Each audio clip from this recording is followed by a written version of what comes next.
John Lusk here of Lusk Archery Adventures.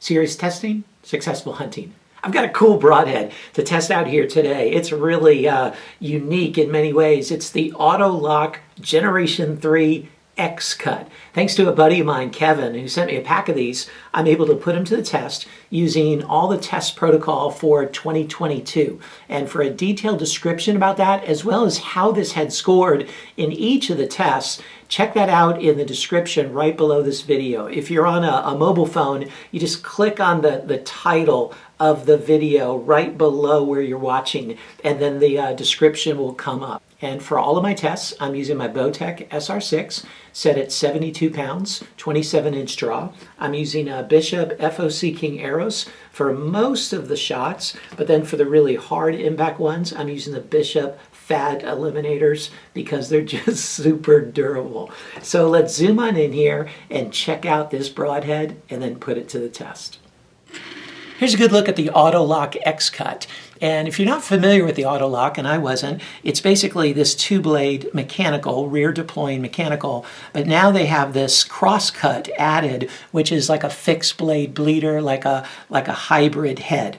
And that cutting diameter is 1.1 inches, and then this cutting diameter, when open, is 1.7 inches, making a total cut of 2.8 inches in the open position. And even in the closed position, you're getting 1.1 inches of cut here, and a little less than an inch there, so you're getting a decent cut both ways. Now the way it works is there's no rubber bands, there's no O-rings, no retention clips or anything like that, which is nice, but this tip is forced back on impact, and they say it only takes 0.9 pounds of force to depress that, and then the blades are then locked in their open position, and they're locked at 1.7 inches of cutting diameter, but they're not barbed.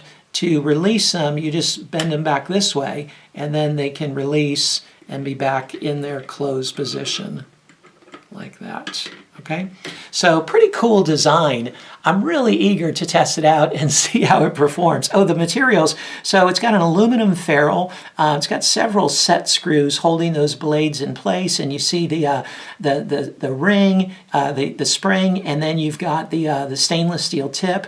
The blades, by my measurements, are 0.034 inches thick. So, you know, decent thick blades, stainless steel as well. So let's put this X-Cut to the test and see how it performs.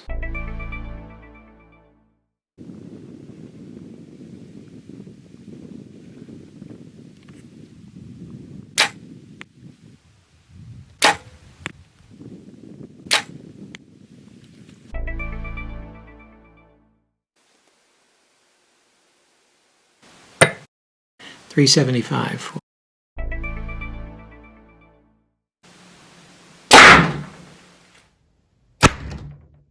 It penetrated 5.5 inches. And I also want to note that the blade's fully deployed and stayed deployed the entire way through.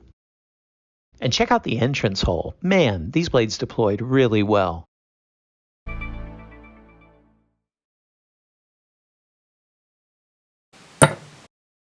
$450.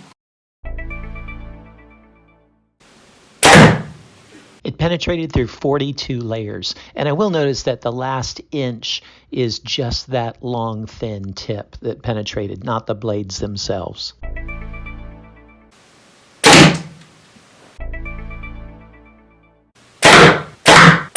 Here's the head after penetrating through the MDF 3 times. The blades held up really well. There's very little signs of damage, but I did notice that the pin right here in the middle of the ferrule is severely bent, and so I'm going to take it on to the next round, the steel plate, but I have a feeling that pin is not going to make it through that, but let's see. So here's the head after the first shot through the steel plate, and as you can see, it lost its tip. It just broke off there, and then the main blades got pretty bent up there as well, and the side blades there, the bleeders got a little bit bent to them, and as you can see, it didn't make it through the steel plate without breaking even one time, and so it's not going to make it to the concrete round. So what did you think of the Auto Lock X-Cut? You know, it had some real strengths, right? It flew relatively well, has a pretty low profile in flight, has a really nice size cut, and the penetration was pretty good considering the overall cut size of it. I also really like the way that the blades opened so well on impact. That was really impressive. However, in the durability department, it was a bit lacking for my standards. Like, you know, it did pretty well through the MDF, and I would imagine through many animals, you know, you're not going to have a problem. But I always like something that I think can handle even, you know, kind of worst case scenarios or really bad scenarios. And so it's probably not going to make it into my quiver for the durability reason. But otherwise, I think it's a decent head. But you check out the score sheet there in the description. It goes through each of the tests and how it scored in each of the tests, and see how it fared in the areas that matter to you the most, and see if it might be a good fit for you.